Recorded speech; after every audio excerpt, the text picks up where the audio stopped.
And now, an Envision Financial podcast with Luke Smith on Canberra's 2CC. Yes, it's time to talk all things finance once again with Luke Smith from Envision Financial. Good afternoon. Good afternoon. I know you've made your way through into the studio after a very busy week. And today we've got another exciting topic to talk about. It's an interesting one because it's something people often don't think about very much. Yes. How much life cover do I need to have in my super? Because people think that their insurance and their super are two different things, but often super funds actually offer you coverage in your fund. That's exactly right. And this one's quite topical at the moment because we've had a number of scenarios this week, and I just want to sort of demystify a few things here because you can hold life cover in your own name and you can hold life cover through your super fund. As you say, some super funds will give it to you automatically, and that's referred to as group cover where there's no medical underwriting.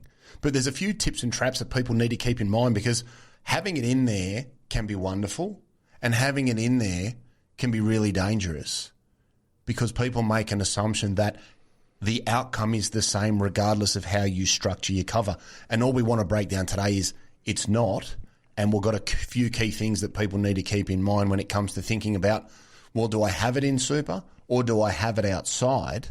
Because the primary objective of any form of cover is the peace of mind for your family and loved ones, be it spouse, be it children, to generally eradicate debt, pay off mortgages, pay off investment properties, or to create a capital sum of money that could be used to generate ongoing income for the family where one income has been lost through something horrible. So that's the general premise of people maintaining life cover, which everybody's comfortable with conceptually.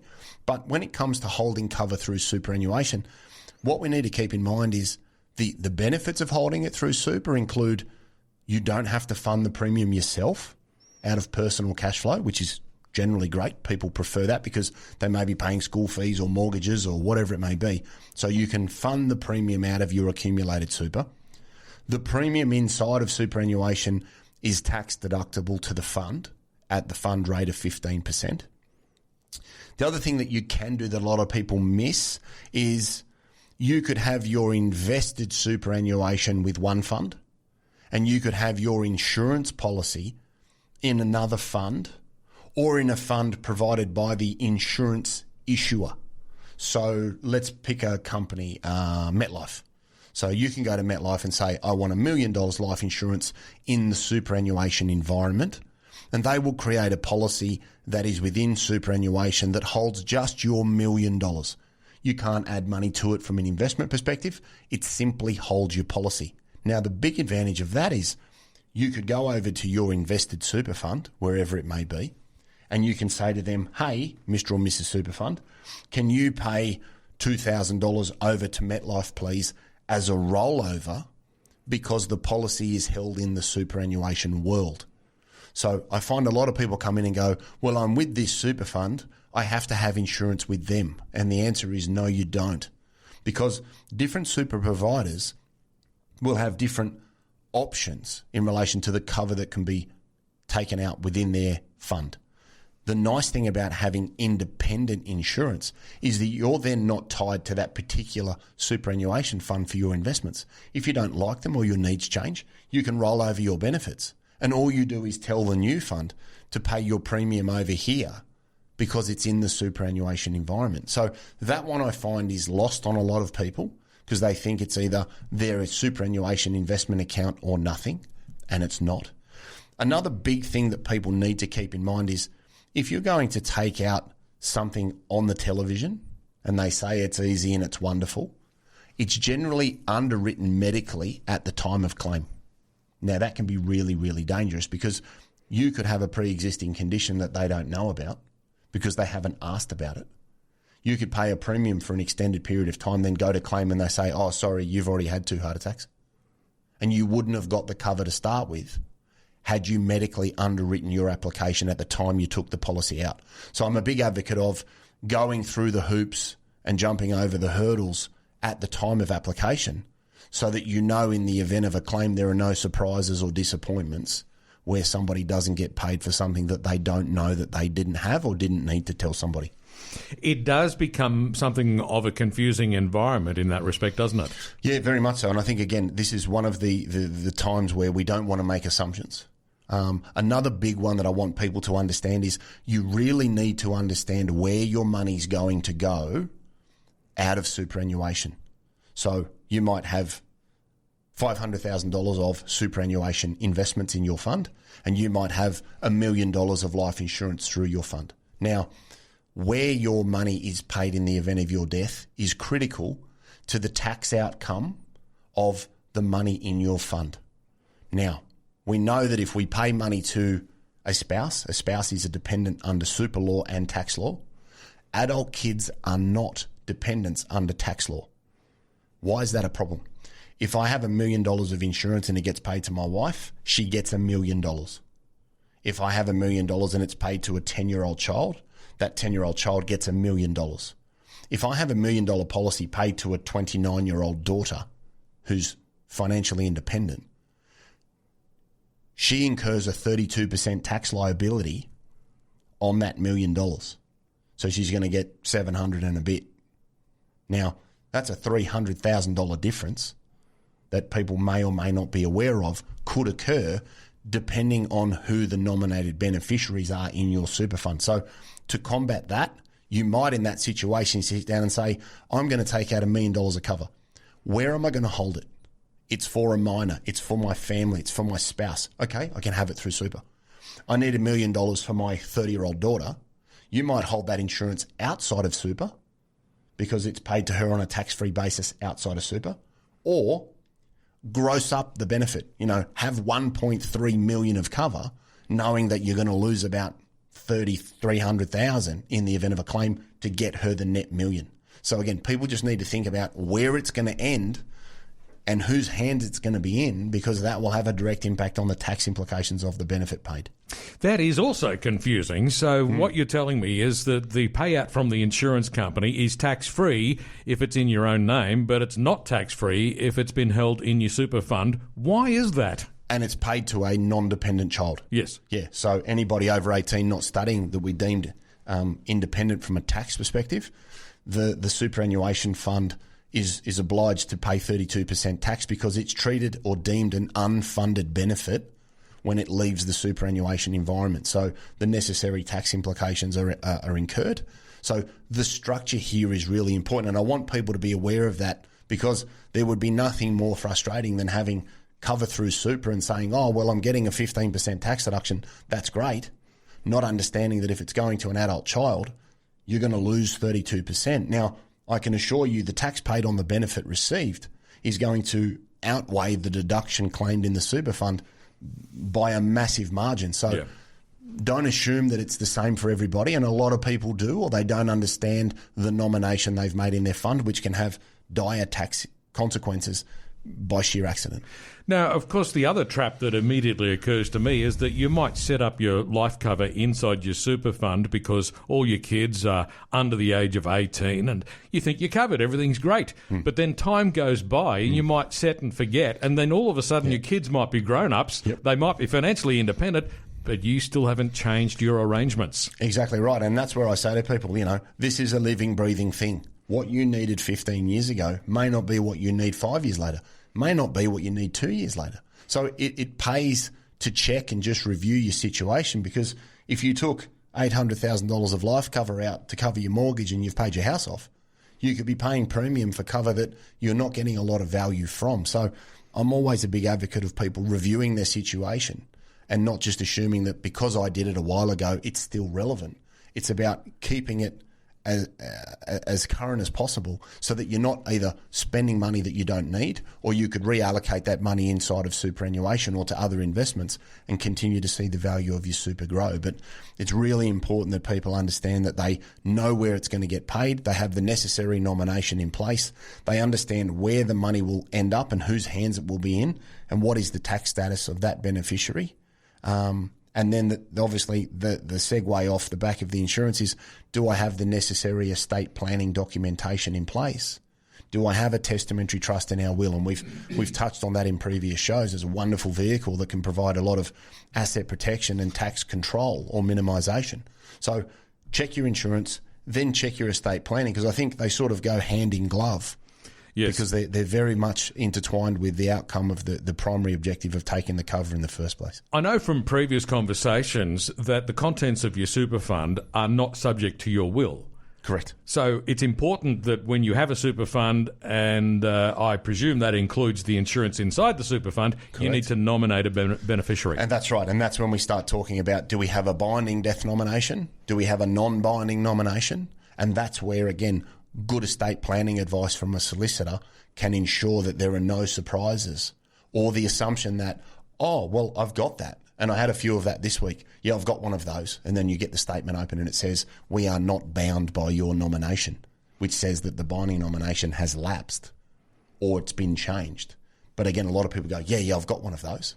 It always gets a little bit curly when the nomination is to somebody that's not their spouse. Right. And they're both sitting across the table from me. That one's always a little bit curly to explain.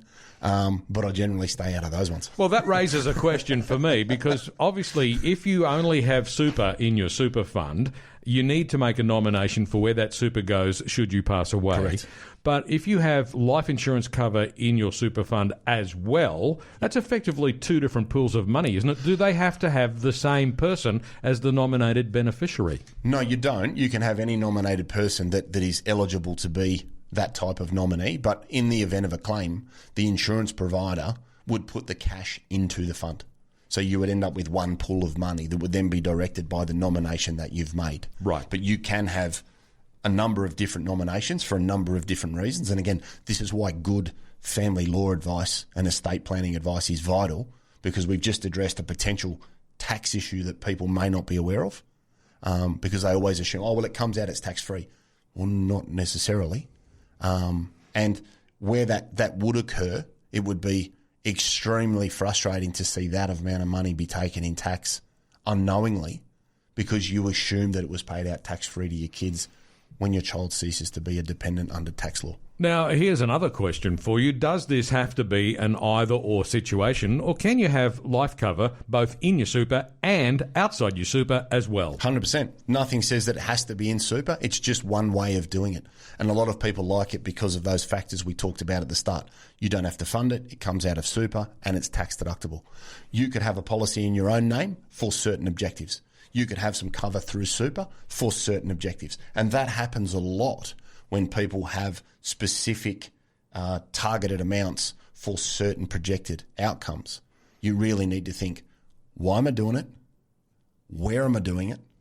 And then what are the tax implications? And then you can have the best of both worlds. It's just inside super's one option. It's not the only option.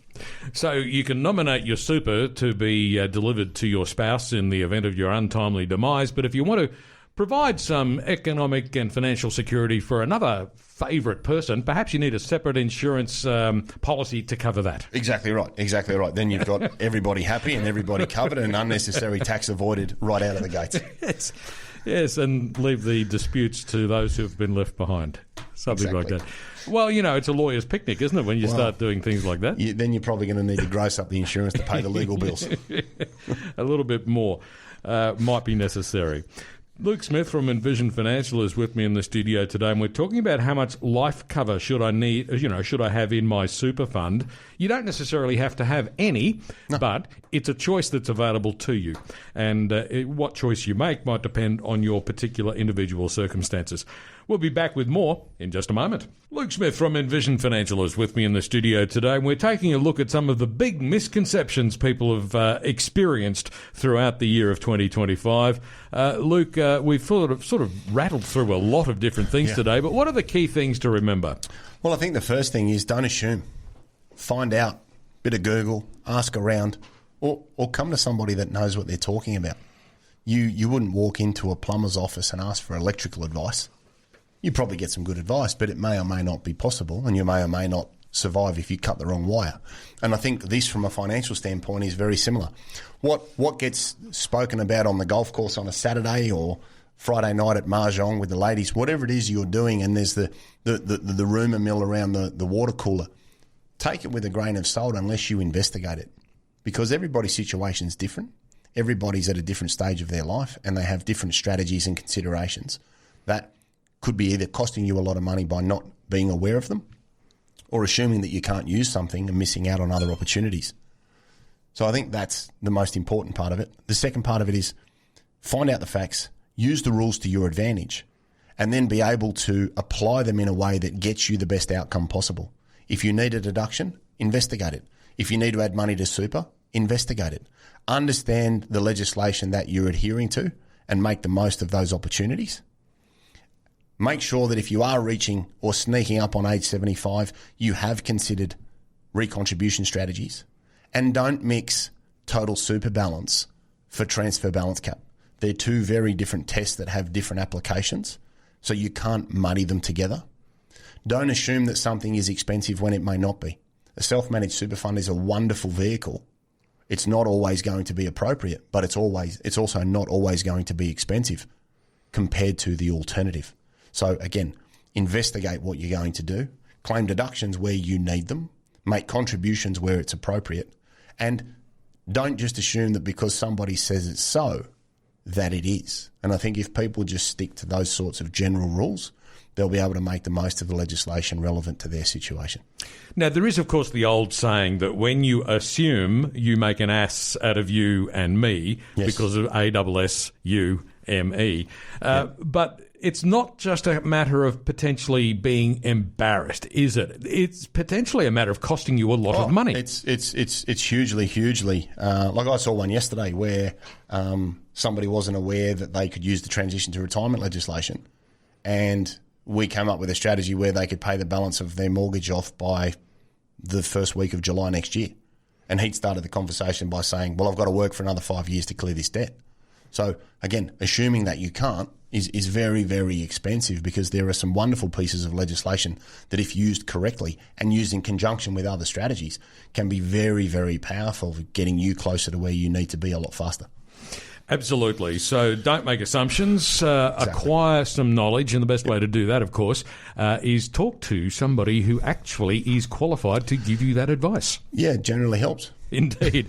So on that note, Luke, where can listeners get more information? So office number 6260-4749. We've got envisionfinancial.com.au on the internet. We've got the Strategy Stacker, Luke Talks Money, on iTunes and Spotify. We've got Envision Financial Canberra on YouTube. And we've got Smart Money Strategy, your ultimate guide to financial planning, where we've actually laid out the rules of all of these strategies, so you don't have to assume anything.